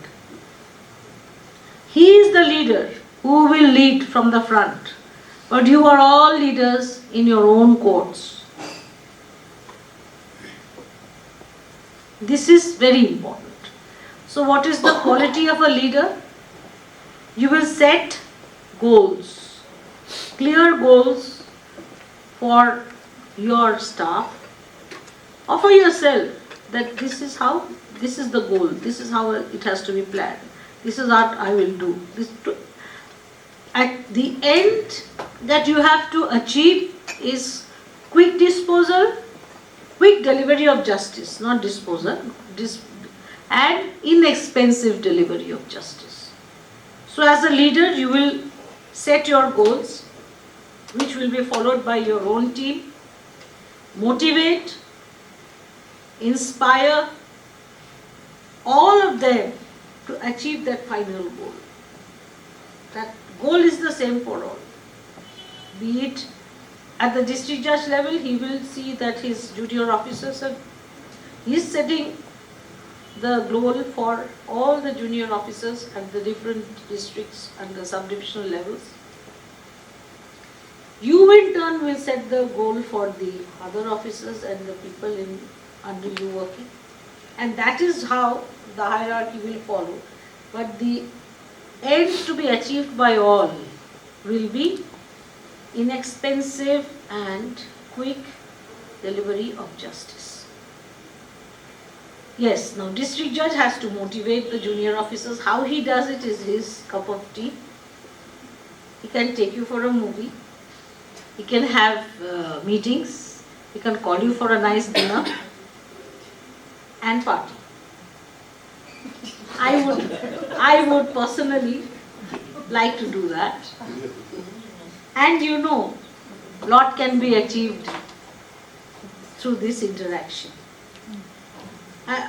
Jokes apart, if the district judge sits with you, discusses issues, talks to everybody, and you feel it puts you at ease, or the CJM puts you at ease, criminal side he only looks after, district judge looks after that, overall again the district judge. You will be able to interact. He will tell you, this is how I plan, this is the goal, this is how I set my goals, targets. Now you guys tell me how you can achieve this purpose, set up your goals and come to that level. Then this interaction is there. He is the leader who leads you. The CJM also leads the criminal side. So, motivating junior officers is not enough. You have to motivate the staff under you so that you can work in cohesion and with the end being one, and the goals have to be similar. So you do it at your level, the district judge does it as his level, and the district judge then takes under his umbrella the entire judiciary in the district. Step by step, it's like a pyramid, you see. So It comes from every level. Then communication, which I said, effective communication. It can be across a table, it can be a fun place, it can be serious meetings. I think it should be a combination of all. Every time the district judge calls you, you can't feel, oh, again I have to discuss with you. That's not. You should feel, oh yeah, so we'll have some fun. If that is the way things are placed, he's like the head of the family. He can be an autocrat or he can be just an affectionate elderly person. Which works better, which way? That is the way you have to decide that. There should not be that feeling, oh, him. That's all. He looks like a sweet man, so I hope that now you will not feel that. At least that for this guy you will not feel it. So, That's true. That's true. In fact. leadership, and then the goal. Leadership means the goal, the target. The district judge sets his goals, the CJM sets his goals. He tells you these are my goals. Now with these goals in mind, form your goals. Include your staff and we will all together reach that final stage of easy, cheap and just delivery of the justice or whatever the people want from us in a short span of time. Then communication, as I have already said, communicate with your staff, communicate with your seniors, communicate with your juniors. Entire thing has to be transparent. Communication should be, and now with this WhatsApp group and stuff, I think things have become much easier. You can have your own communication levels at every level. Communication with the lawyers and the litigants, staff. As I've already said, your district judge was already giving me a story about how they fixed the parking problem. Well, that is also communication. If you don't fix the parking problem of a lawyer, you will not get the optimum from the lawyer. To get the best from a lawyer is actually the judge's job. That is also, be compassionate, be kind, again be strict when it is necessary. That is how you have to, that check and balance every time. Blowing hot and cold, soft and tough. That is how you have to balance. These are very important things. So they acknowledge that you will do what is best for them, but you expect more than the best from them in return because of the litigant. They are not doing the judge a favor by being ready for a case. They are taking money and giving service to a client. And if they don't do that, quality of judgments will also really falter because everything a judge must not, every law, everything, that is not for the judge to know. Yes, you will keep yourself, but they are supposed to assist the court. Alright? Delegation. Yes, so the senior most officer will delegate work. CGM can, in the criminal departments, he can, bifurcate these departments into some, give a name, any name that is suitable for him, or if there is an existing name already, and assign a junior officer to be in charge of that particular department. So, the junior officer in that court is like the guardian judge of that particular department who looks through everything, the staff, the way they are filed, again that case flow, case management, all that and the other administrative work which is to be done from the filing stage to the end stage, decree, whatever, that entire thing and the entire process of the departmental job, like drawing up of decree in the civil side, in the criminal side it can be, so many other things like summons, sending witnesses for summons or witnesses, this, that, all that you can do.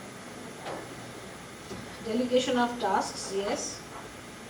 Give responsibility, and you also have to provide support to your subordinates. Just delegate and go, it's your job now, I don't care. No.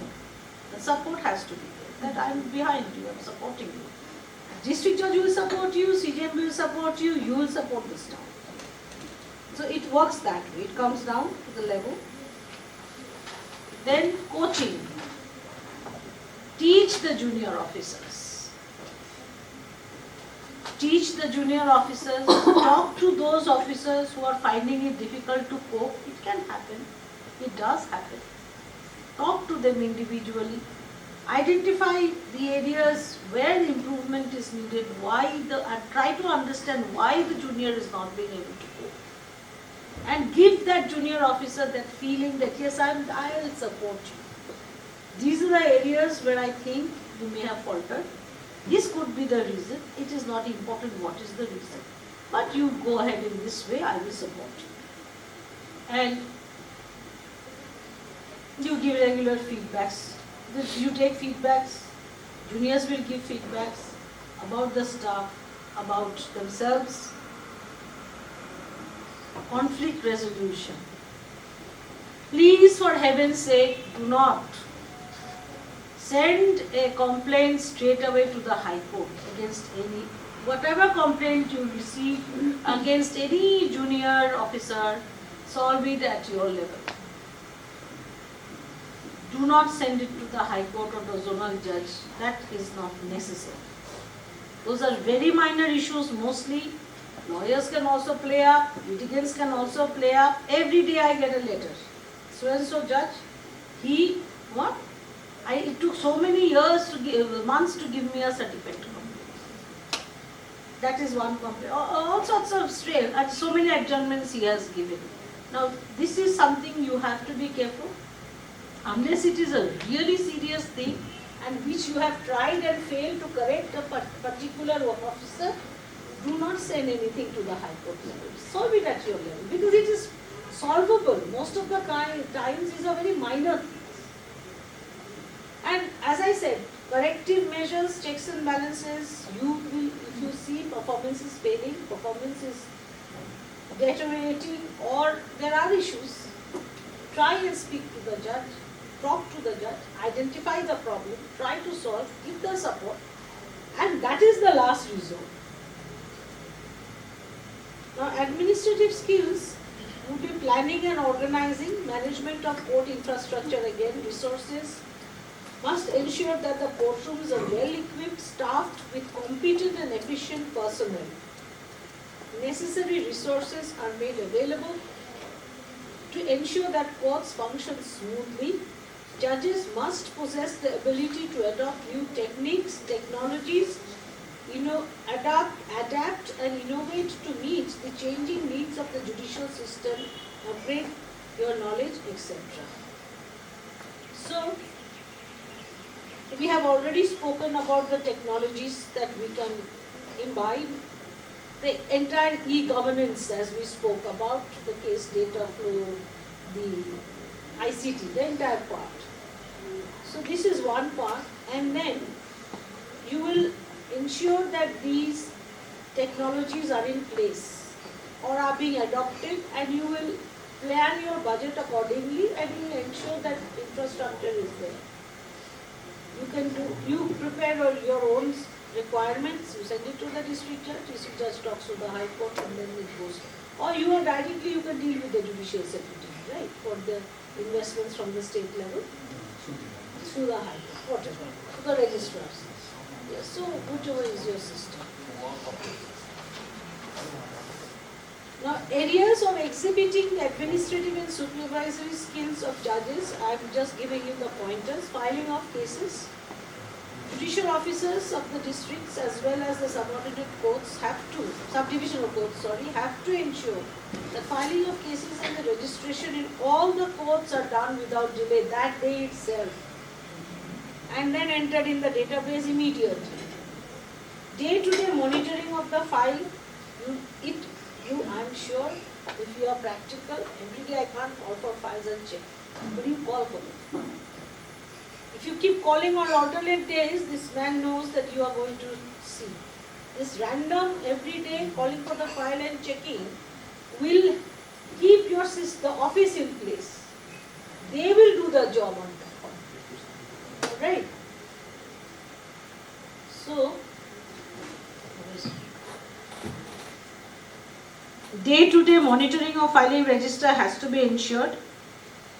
And what will you see? Whether they have done the caveat checking, whether they have done the stamp checking, whether the limitation checking has been done, whether the basic points that you are supposed to see. If it is a suit against state, whether section 880 notice was given, if it was not, if there is an urgency, whether leave has been taken, order to rule to leave has been taken. These are the basic things which you will check. But your reason for checking is to ensure that that person is doing the job. Now, maintenance of proper registers.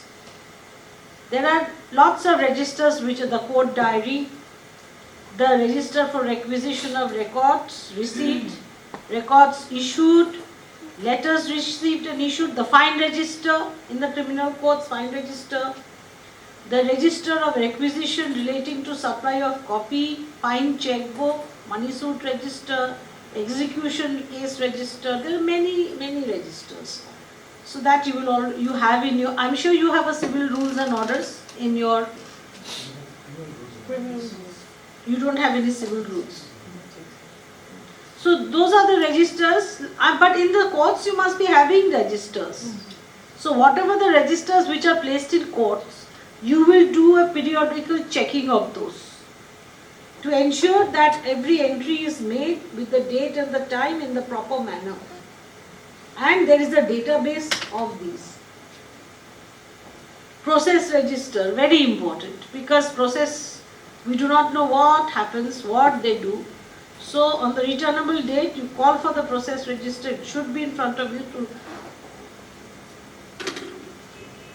otherwise it happens like just SR, or process not served, like that. So the challans which come from the treasury, in the eviction suits where rents are deposited, that goes to the treasury. How do you send the money? They deposit in the court. And then? You check. These are deposited for the time being in the court's account. And once the decision is made to be given to the landlord, it is transferred or through check. Oh, so you all do a direct payment. That is simplified then, that is good. Otherwise the treasury takes a Long time. No, that is what I was going to say. That is easy. So case register, cash book. So 125 alimony also same. Party gets it.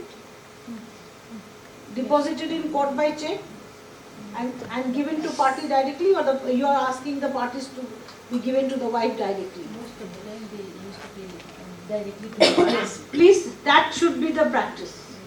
Make it all the time. Otherwise it is impossible for the wife. Again she will have 4 dates to come and 4 lawyers to pay for. And if it is a government servant, we send it to The office. That is good.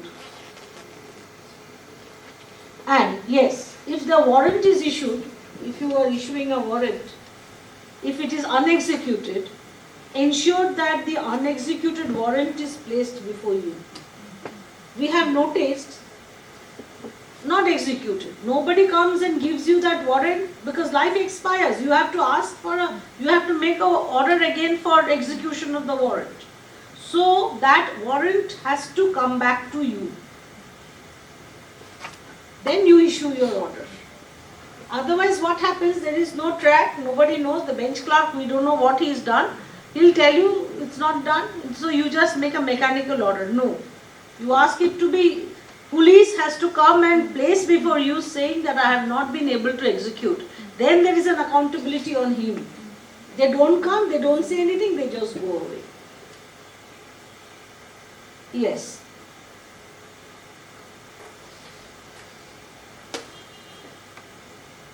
Then timely remittance of the case records. Yes, now in a complaint case, once you take cognizance and whatever is to be done by the court is done, after the disposal or the trial, you have a trial register. Do you have trial registers? Like, do you write in the register that whatever has happened, like ultimately? We have daily proceedings. the daily proceedings, now we enter into CIS directly. And ultimately when acquittal or convicted, that final decision, do you enter? Yes. Okay.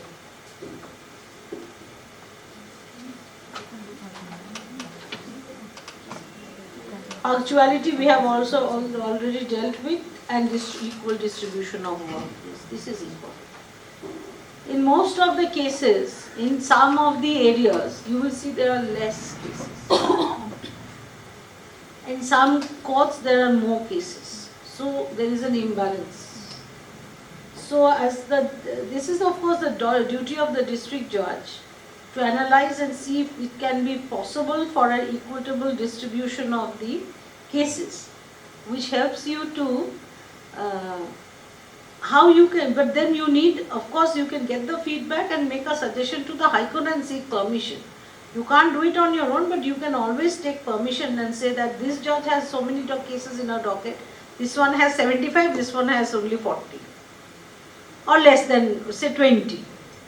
The determination of the jurisdiction is such that there are not more many cases in that area, in that subject. So naturally, you can take some of the sort of assign few matters from the list to the other judge who has less cases being filed, and take a formal approval from the High Court. That is very important. Suppose in a place there is one civil suit filed in 1 month, whereas the JM or he is full of criminal cases, then you balance. You take some cases and give here. You take the record, how many pendency, you see the disposal and the pendency, and that will be easy distribution, and it gets, you take a permission, and this formal permission High Court allows always.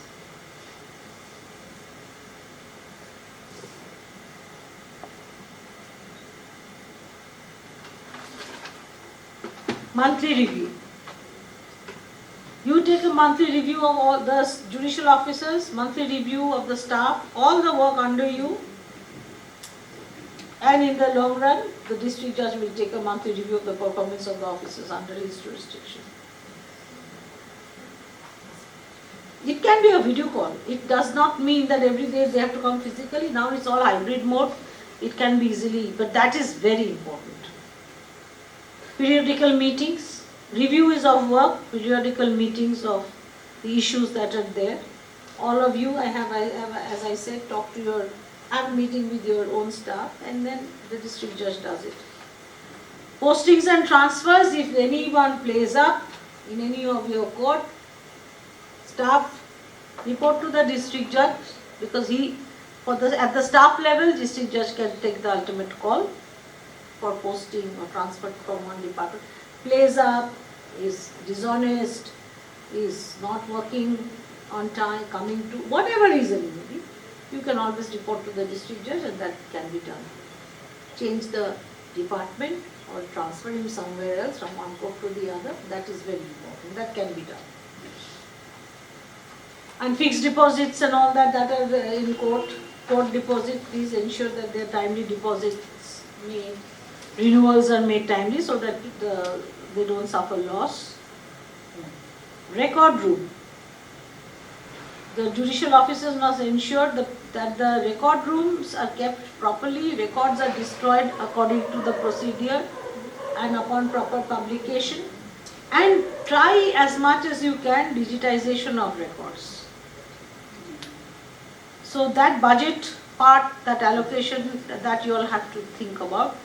It is better to digitize records, and annual inspection.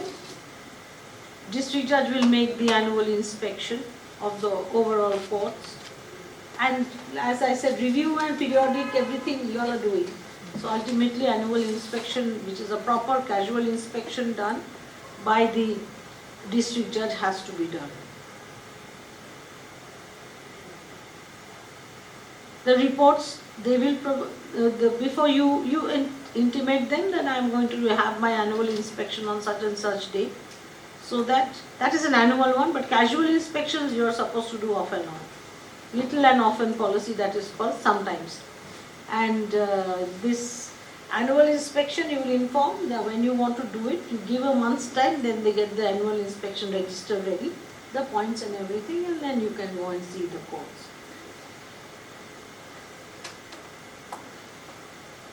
While doing the annual inspection, you will look into the following: inspection and audit. Audit has to be regular. Building and the compound establishment matters, budgets and financial matters, miscellaneous and administrative matters, the library, record room, the Nazarat, and the other courts.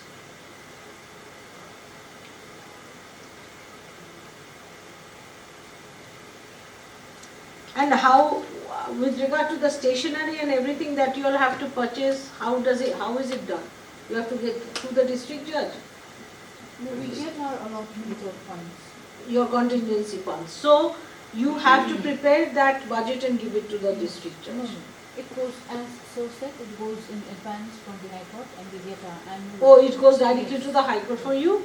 Then that is fine. And the annual budget for the judiciary, how do you plan that? We plan a budget before the budget session, before in November. So you call for a meeting or what? Yes, in the districts, the meeting is called. This is the budget set. From all the districts, it goes to the High Court. The High Court again. How many sets- districts are there? We have six districts. So there are 6 district judges. So, So it would, all the courts that under the said district, if the, what I say is that if the junior officers can discuss their requirements, apart from stationery, and then if you want some new things to be done, which is necessary, but it is not there. So you give a projection to your own district judge, and then the district judge can sit together, and it goes, one budget goes, right, one estimate. So you prepare an estimate of, sometimes it so happens that you keep it the same as the last year, or you just increase by 10% at a flat rate. It should not be like that. You sit item wise and plan the the thing, and ask for the money. You can also look at those areas where money you had accounted for but was not really required or utilized anymore. You can adjust it accordingly, that this head does not need so much money now, this head needs more money, or this this is an extent, like I said, if you do all those computerization and stuff like that, e-governance completely, how much more can be the requirement? Those aspects you see, send it to the district judge, the officers of each court, and then the district judge of your district, all the 6 district judges can sit together and finalize send the amount. That is the annual budget.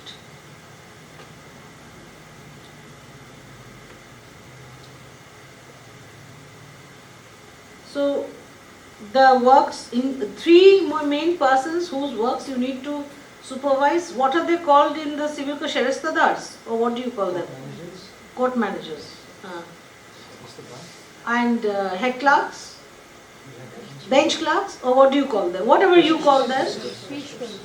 Huh. Peshkars. Peshkars.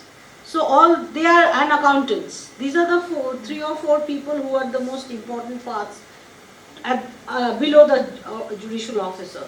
So their works have to be supervised regularly. Funds, contingency funds is already, it goes directly to the High Court. Budget meetings, have your budget meetings, as I said, improving the physical infrastructure, in-house management.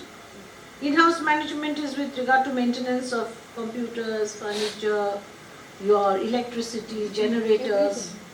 How do you do that? However it is done, those things have to be in place. Oh yes, and periodic computerization of course, important. We all have already achieved that part, I think. Training of the staff. That's also being done. That's being done, very good. Correspondence, if that is done, it is good. And the regular keep your correspondence alive with the High Court, with the district judge, with whoever. And visits to correctional homes and juvenile courts. That also we do. That is very important. And what about correctional homes? If you go and whenever a person is convicted or sent to the correctional home, ensure that the what you call them SLSS, DLSA, district that they visit immediately to make that person aware of his rights.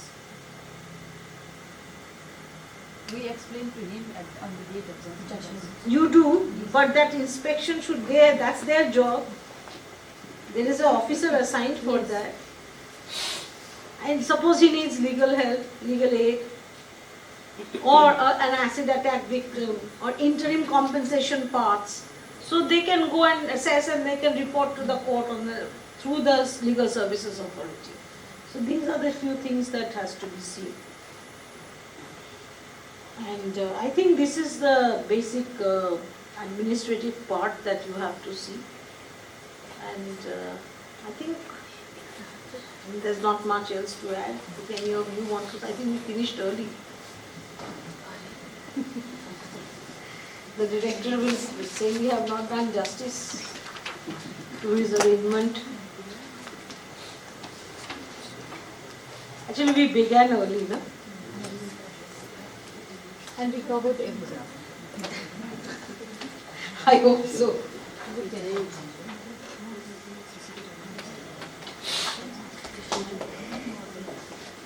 Another effective court management issue, which I forgot to mention, is the humane attitude you should have to offences against women. That is also effective court management.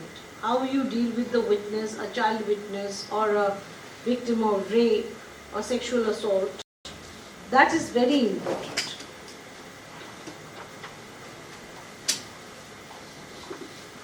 Because court has a lot of role to play to put the witness at comfort. So you must ensure that that happens. To mention was that that 5+0 system, which means that identify the cases which are 5 years old or more, and then more than 5 years old, and take them up first. Try and finish them off first. That is very important. That you will get your database. So identify those.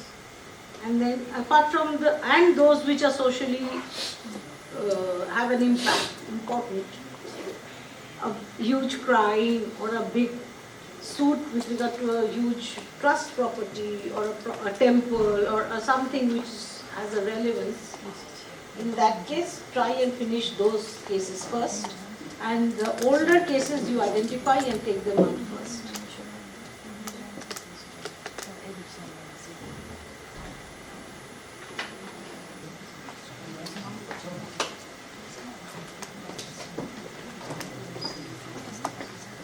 So the coordination has to be between lawyers, witnesses, court staff, officers,